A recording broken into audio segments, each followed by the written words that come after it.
Pranam and a big hearty Om Namah Shivaya on this auspicious mega night of Maha Shivaratri. We are in Madhya Pradesh near Chhindwara at Kranti Pit, and on this night-long journey of seeking knowledge and guidance, spirituality, and about the concept of Shiva.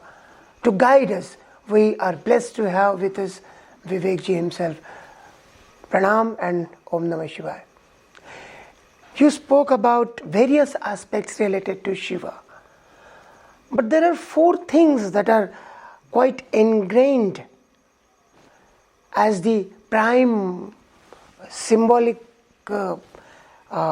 factors about his imagery, about his appearance. Those are, he is holding crescent moon on the top. That is why he is called Someshwara. Then he sports a third eye, Tritiya Netra. Then he holds most toxic snakes. And he is also holding hala hala at his throat. That is why he is called Nilkant. What all this means? Damru. Yeah, also of course, Damru and Trishul. Yeah, but speaking about his face, what all of this means to you? Actually, this culture is about symbolism. It's not only with Shiva. Every other god, every other divine being has a... We knew one thing. And that's again, when I say that Indian civilization at one time was at its peak. I don't know how far and how much you travel abroad or in India. But even if you go to Spain and you don't know a damn about Spanish, you would still find the toilet and bathrooms. You would still find the bus stops, because all these languages are symbolic and sign language. Even if you don't know anything about anything, you can still cross the railway line. Because the world understood only 50 years back or 60 years back that if they want to have a cultural, cross-cultural relationship, they'll have to make sure that most and as much as understanding they can give only through symbols. So more and more symbols are appearing. Everywhere you can see that there are more, and in airports especially, it's a fully symbolic. This country has understood a long millennia back. Graphic communication. Yes, symbolic communication. That how you show particular thing, how you show a particular being. Because those symbols are important, and those symbols are going to be understood similarly as an Indian you would understand, or as a French or American or Korean or cutting Australian, across anybody. all language barriers. Doesn't matter. It also doesn't matter that when it's being understood today or tomorrow, day after. Yeah. Because those signs, those symbols are not going to change. People will have the same affinity and understanding. Like 70 years back, the railway crossing, right? No, railway crossing don't exist. But even 100 years back, the crossing symbol all over the world was the same. And still it is same. It doesn't change. Shiva is about symbol. This Sanatana Dharma is about symbol. But Shiva especially is about symbol. And those symbols are very important. That gives the whole meaning of Shiva's existence, persona. No. Quality. The whole darshan of Shiva. Qualities associated. Full darshan of Shiva. Like Shiva.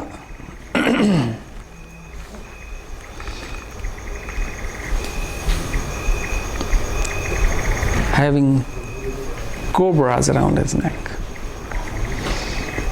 You know, the snakes are very sensitive. Extremely sensitive. They are so sensitive that if you are walking and you just make a sound, they'll just go several feet far. They are very sensitive. They are very sensitive to heat. They are very sensitive to presence. And they understand things very, very quickly. They don't take time. Cobra is extremely poisonous too. Interestingly, Shiva has that cobra on his neck. It shows one thing for sure, that unless you are that sensitive, unless you have that sensitivity, the journey of Shiva is never going to happen. Because unless you are sensitive, you cannot reckon with this world. Unless you are sensitive, you will have no sense of anything which is around you. Sensitivity is a one cause of meditative being sensitive. You can feel. You can feel. In West, especially now it's happening, that snake is not only, cobra is not only about being sensitive, it's about also your fearlessness. Because a snake strikes only when you're scared, because your blood temperature changes. They know it very well. Our whole civilization's fear of snake is our fear of, because we human beings doesn't want to be that sensitive. And second of all, we are damn scared.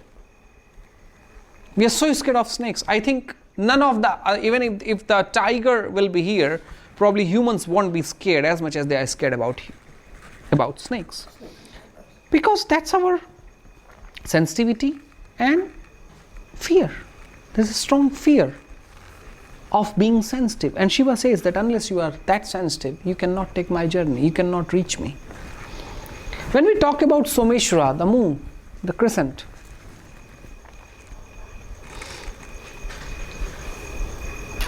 none in this world, and it's quite popular, in popular culture you will read a lot, that moon affects us all.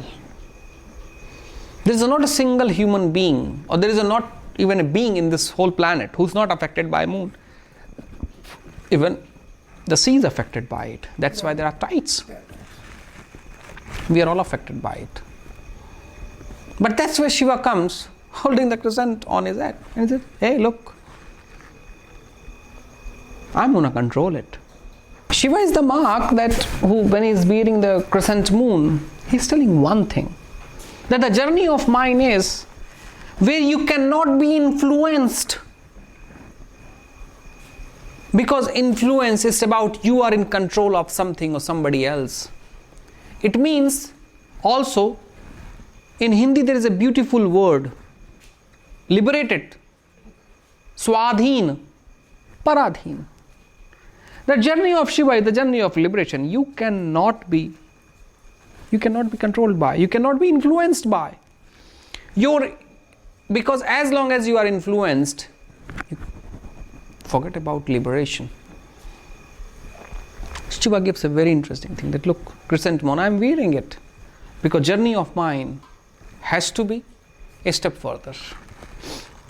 Shiva having the poison on his. Nobody wanted that. The other gods have to find somebody. They say, oh, to whom? Let's give it to Shiva. He's anyway seeker of, the Smashan Bhumi or the crematorium.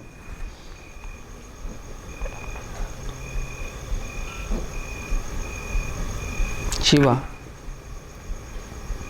And interestingly, without thinking for a moment, to save the gods, he took it. But listen, what interestingly he did, and our story says, that he held it on in his throat. In our life,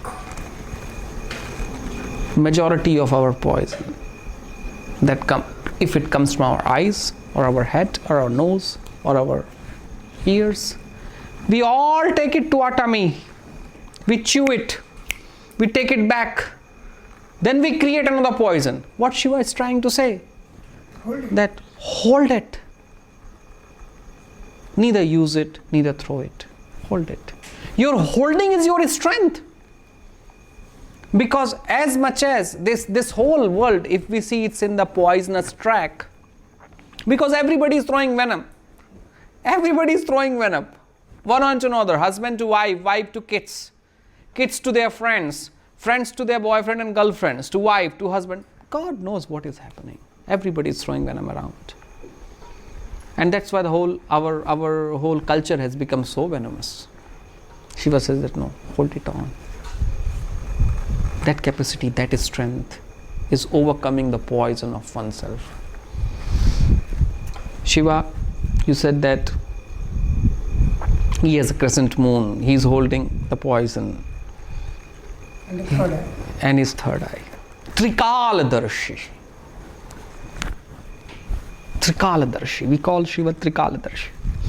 But there is a more thing about, whenever in Indian tradition, whenever the Shiva's third eye was open, it was mostly about he's destroying something or other. I will have to take it a little bit back and then speak about his third eye.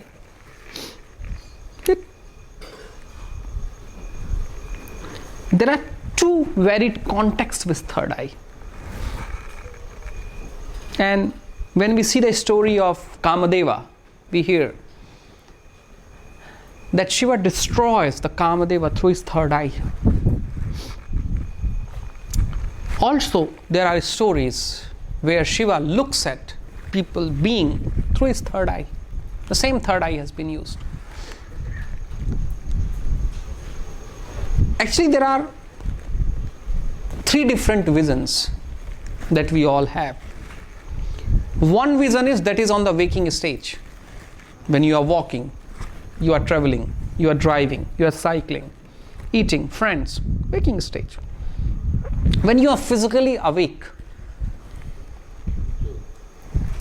Second stage is when we are unconscious.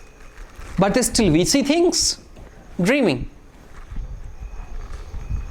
Sometime we are reading a book, but still dreaming something else. Our non-present. Shiva opens his third eye, where the stage of awake, the stage where you are sleeping or where you are awake. In between those, there is a third stage. There is a very beautiful sutra on Shiva Sutra. Jagrat Supt Bhede. Jagrat Swapna Susupti Bhede. Turiya Bhoga Sambhava. Jagrat Swapna Susupti. When you have destroyed all these three things, then you will have Turiya stage. Rajneesh has talked a lot about Turiya. Actually, this third eye is about that Turiya. That when we are over these two stages of life, whether we are awake or we are sleeping,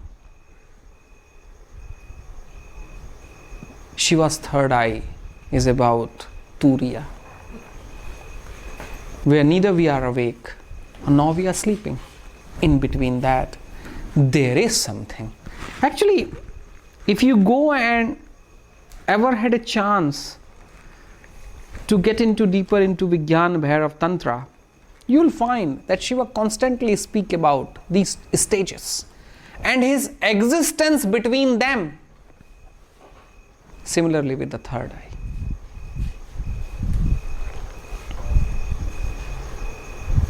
That's why we call him Trikaladarshi. To be able to see even the third Kala, which is beyond those two, which is Turiya.